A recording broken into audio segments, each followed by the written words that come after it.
District Attorney's Office Chief Persida Acosta is hoping that the planned Senate inquiry on illegal drugs-related killings will be done fairly. The probe is being pushed by neophyte Senator Leila de Lima. This report. O bakit laging pulis ang may kasalanan? Tingnan mo na kung ano talaga ang sitwasyon, ang senaryo. Kung 20,000 plus, uulitin ko, ang sumuko, buhay, ligtas, at tinulungan ng kapulisan, bakit mo ibibintang yung 100 sa pulis? That is the reaction of Attorney Persida Acosta of the Public Attorney's Office after knowing that Senator Leila de Lima already filed her resolution to investigate the increasing number of drug-related killings in the Philippines. It can be remembered that the senator is alarmed with more than 100 drug pushers and users killed on the onset of the initiatives to address drug problems in the Philippines. However, Attorney Rueda Acosta believes that this number is less significant compared to the 20,000 Filipinos involved on drugs who are currently being rehabilitated and protected by our police forces. Furthermore, they can also expect livelihood opportunities once they achieve a healthy condition. Bukas ang ating kaisipan. Kaya nga sumusuko po ang mga kababayan natin. Dahil alam nila na identified sila na sindikato ng droga.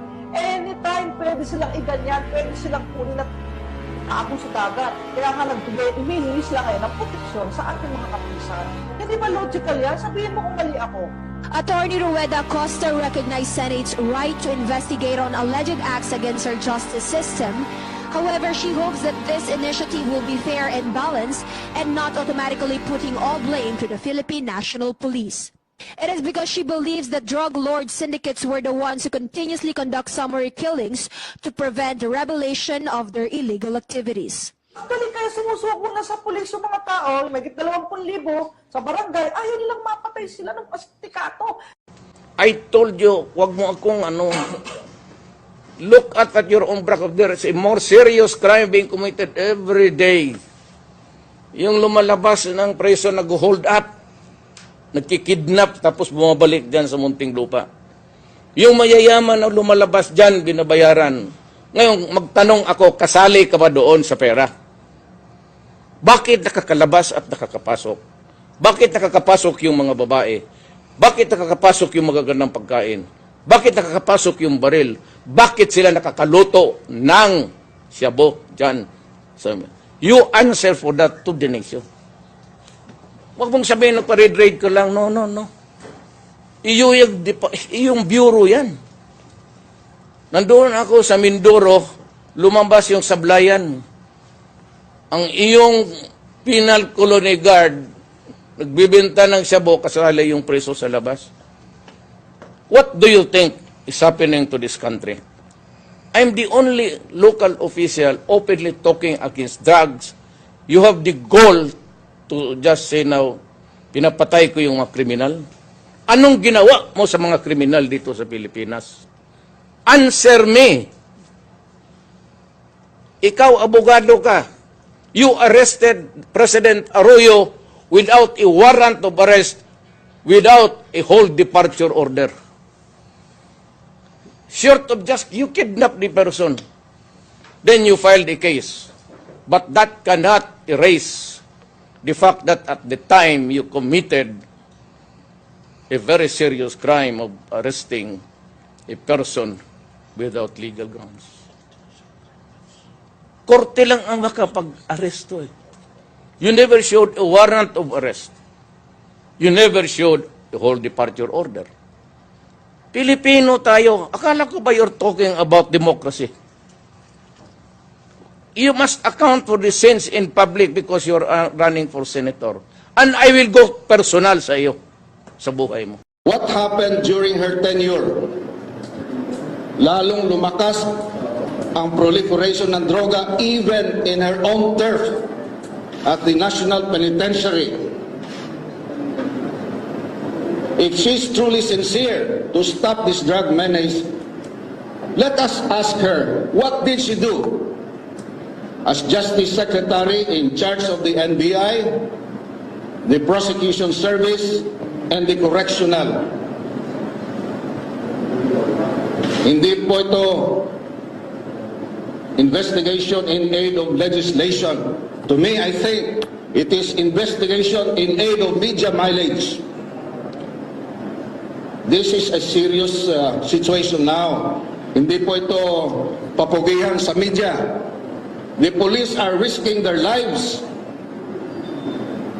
It is the height of naivete for Secretary De Lima, who apparently does not know the mindset of a crazed drug addict.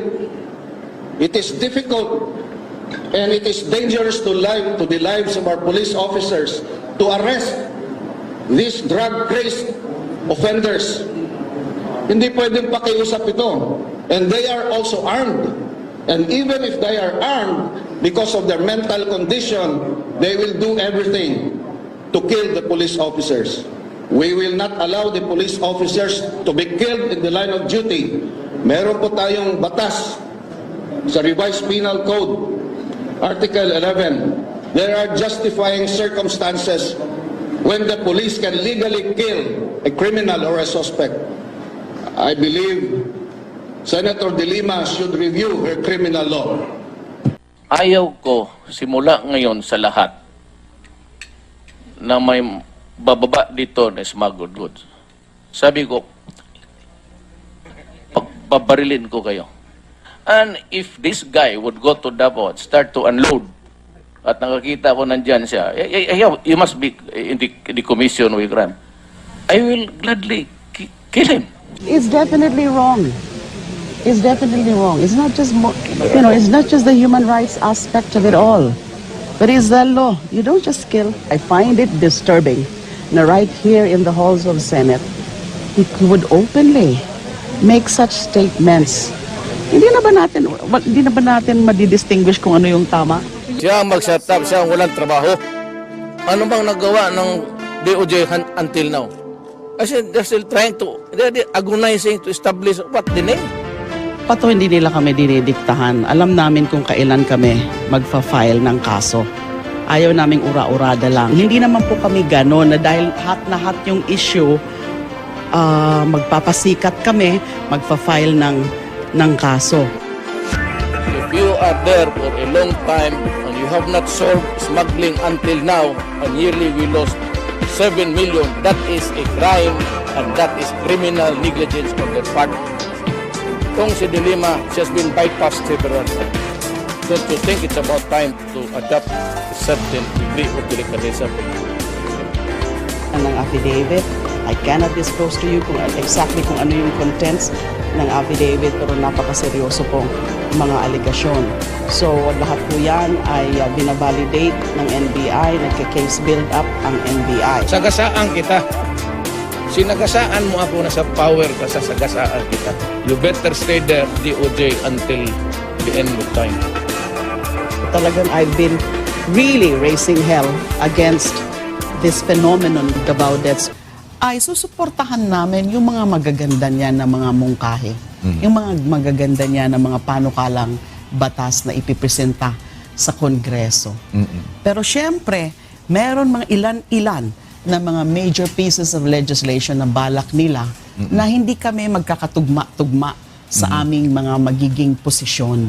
Perfect example is of course the reimposition of death penalty. Magkakaiba-iba kami dyan kasi ako mismo talaga, I'm telling you now, then and now, I'm really against death penalty. I will never agree to the reimposition of death penalty, especially at this point na marami pang depekto yung ating justice system. A state party, the Philippines is a state party to the second optional protocol to the International Convention on Civil and Political Rights, or ICC PR. Alam na alam yan ni Kong Erin. And in that convention, we have committed ourselves not to reimpose. To take this opportunity to make a public statement to say that we share the grief of France in the rampage of multiple murders of their citizens. We condemn the brutal and violent the way that the people were run over by a truck, a terrorist act. So we join the rest of the world in mourning, and we express our solidarity with France against terrorism, against what is fundamentally evil. Rest assured, we join you in your fight against terrorism.